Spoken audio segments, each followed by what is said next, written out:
Салом алейкум дӯстони азиз. Инак дар ин видео дар бораи боби дуюми мавзӯи назариявии илмфуруғи маърифат гап мезанем. Дар инҷо се мавзӯъ дора. Якум мавзӯъ хусусияти дараҷаҳо, баъд формулаи табдилдиҳӣ, бисёр аз огиҳо ва хусусиятҳои решаҳои арифметикӣ. Якум хусусияти дараҷаҳо. Биёед бифаҳмем ки дараҷа чиye. Дараҷаи мисол А ба дараҷаи n маъноши ҳаме ки А-ра ба n бор зарб мезанем. n бор. Чӣ хусусият дора? Агар ки AN боша зарби AM, мо метавонем AN ҷамъи m бинависем.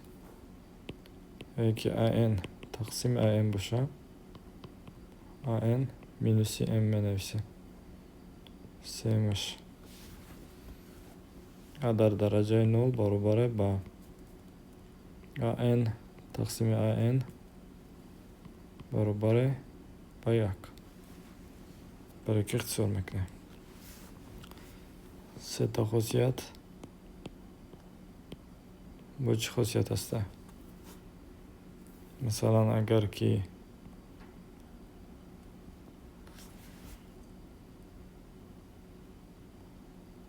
А калони 0 боша, масалан А калони 1 боша, n калони m боша, А дараҷаи n калони А дараҷаи m.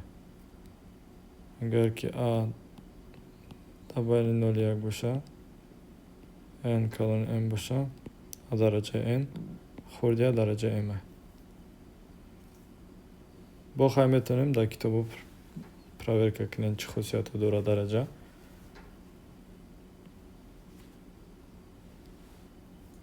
Дараҷа қатъи реша бениҳоят вобастагии калон дорад. Масалан, решаи арифметикӣ чиye?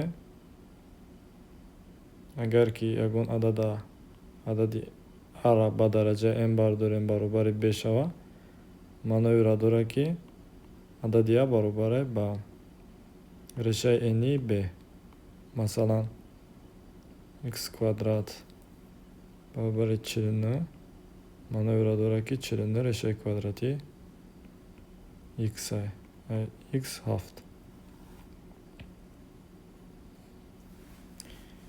хусусиятҳои реша боша, масалан, решаи n ай А зарби решаи n ай b боша баробари решаи n А зарби b. Решаи n ай А боша дар дараҷаи m, мо метавонем иро бинависем А m тақсими n. Бибинем ки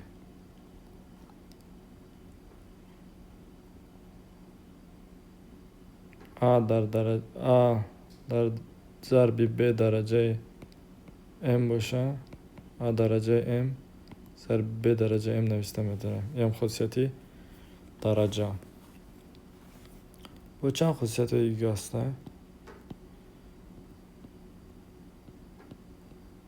n-и ай А тақсими решаи n-и ай А боша, ай b боша баробари ба решаи n-и А тақсими b.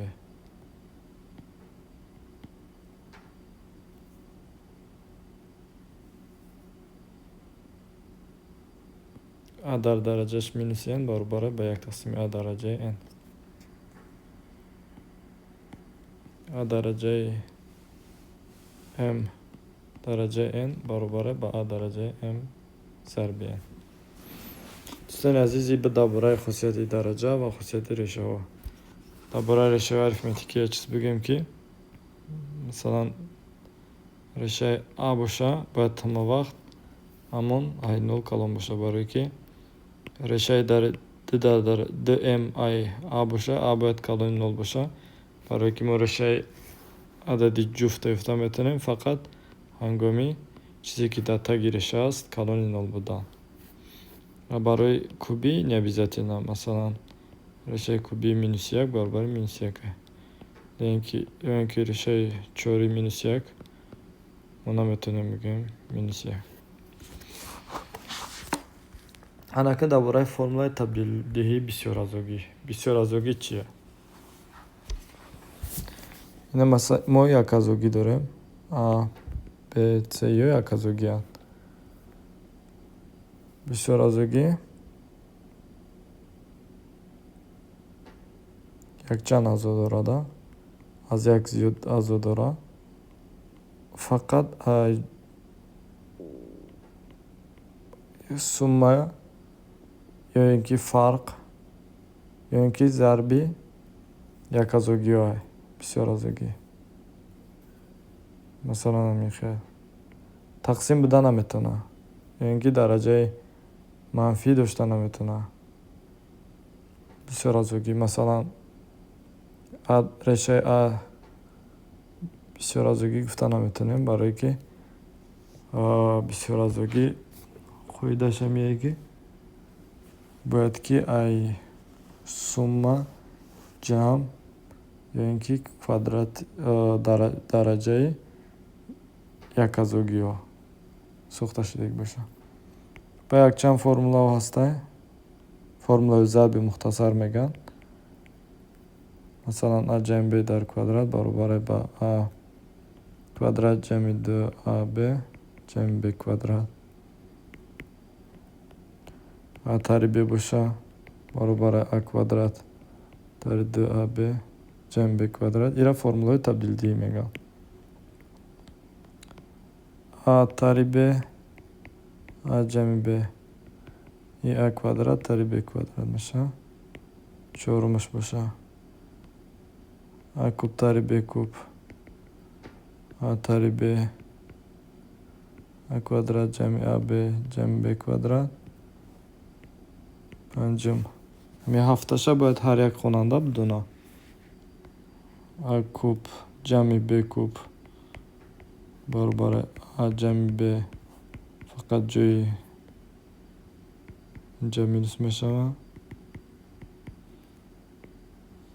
ششم و هفتمش a جمع تری b در کوب برابر با a کوب پلس مینوس a b a جمع b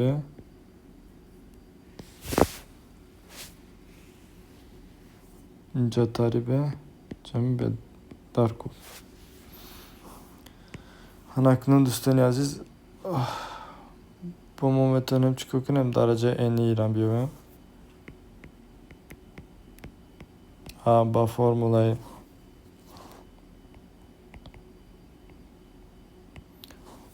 نیوتن پاسکال برابر با CNK a درجه n b درجه k b درجه n تری k. از CNK رو از سکنجه پاسکال میبینیم. سکنجه پاسکال گفته سکنجه یک یک یک یک دو یک یک سه سه یک یک چهار شش چهار یک. این چی معنی داره؟ مثلا ما a در درجه a جمع b درجه 4 کشم. ما وقت چی می نویسم؟ a درجه 4 جمع b در a درجه 3 b. این درجه را یک تا پاس میکنم. a کوادرات b کوادرات a b کوب جمع b درجه 4. اینا باشه کوفیسینت های کوفیسینت یکمش یک کوفیسینت هیچ باشه 4. انا 4 نویسن در کار.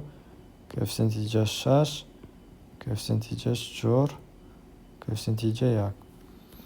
برای همین با همین فرمولا را استفاده هم سکنجه پاسکال استفاده برده شما درجه 10 را یافته میتونین 6 را میتونین یافته.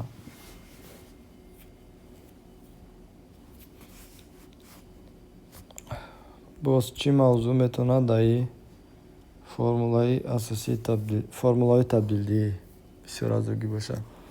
یک چیز دیگر را بگیم پالینوم. به فکرم در این موضوع بسیارازوگی многочлен باروسی p در pn برابر با i n درجه xn پلوسی in تر 1 i dx kvadrat جمع i 1x جمع i 0. این بسیار ازوگیه. Teorema asosiy arifmetika rahay ders geçtim. Teorema asosiy algebrasta. Teorema asosiy algebra meğe ki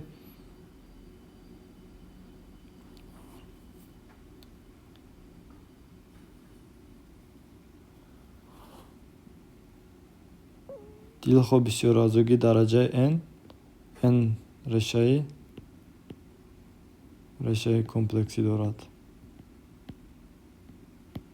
مثلا bu خلاصه اگر خطا نکنم اگر x0 رشای پالینوم باشه pnx تقسیمی x تری x0 باشه.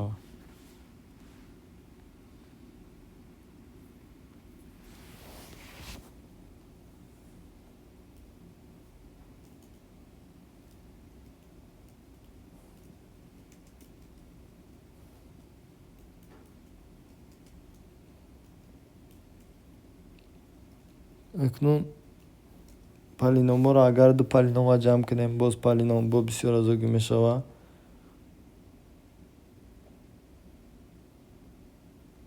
اگر سه تا را جمع کنیم سه تا میشود.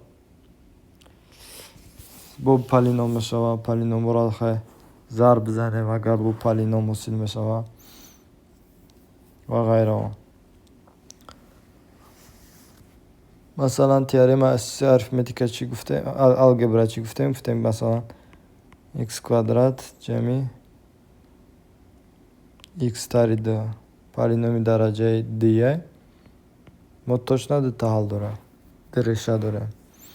اگر که x kvadrat جمع 1 برابر 0 باشه چی؟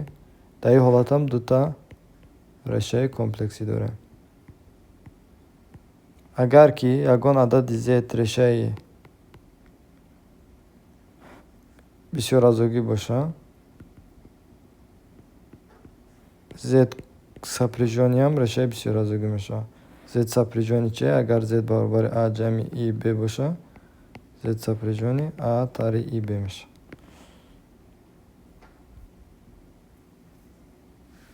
یعنی که موافق teorema asosiy algebra px ما چی نوشته میتونیم an x minus x1 x minus x2 x minus xn x n مومنتون دیستریبیتیونی باشه که کمپلکس باشه.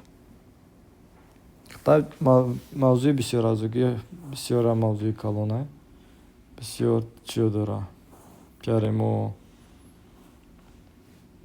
چیزو داره. اگر یگان چیزی سپسیفیکی یگان موضوعی به شما معقول بوده اگر که سوال داشته باشین میتونین در کامنت‌ها نویسین.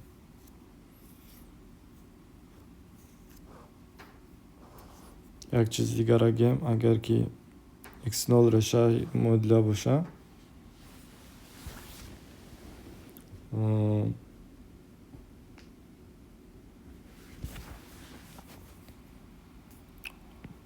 px0 میشه in x0 درجه n تر 1 x0 درجه n تر 1 غیر i 1 x0 جمع i 0.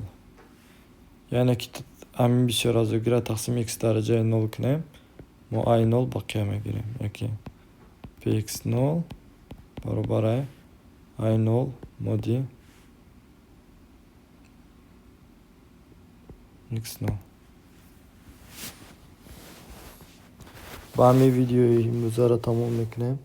اگر که یگان سوال باشه بعد ویدیوی آینده انشاءالله запись کردن روی میکنیم. سلامت سلام باشید.